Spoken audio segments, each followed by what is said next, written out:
দাম কমাতে ভারত, পাকিস্তান ও মিয়ানমার থেকে চাল আমদানি করা হচ্ছে বলে জানিয়েছেন বাণিজ্য উপদেষ্টা শেখ বশিরউদ্দিন। সচিবালয়ে তুরস্কের বাণিজ্যমন্ত্রী ওমর বোলাতের সঙ্গে বৈঠক শেষে তিনি জানান, বাংলাদেশে বিভিন্ন ক্ষেত্রে বিনিয়োগ করতে চায় তুরস্ক। এ সময় বাণিজ্য উপদেষ্টা বলেন, তাদের হাতে আলাদিনের চেরাগ নেই যে ঘষা দিলেই চালের দাম কমে যাবে।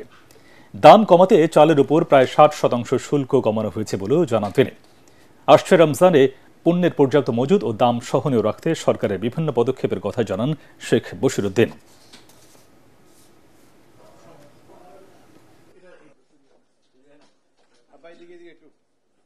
টার্কি এবং বাংলাদেশের যৌথ যদি আপনারা জনসংখ্যা দেখেন প্রায় 25 থেকে 27 কোটির মতো। সো এই জনসংখ্যার ভিত্তিতে এই ট্রেডটা আমরা মনে করি না যথেষ্ট।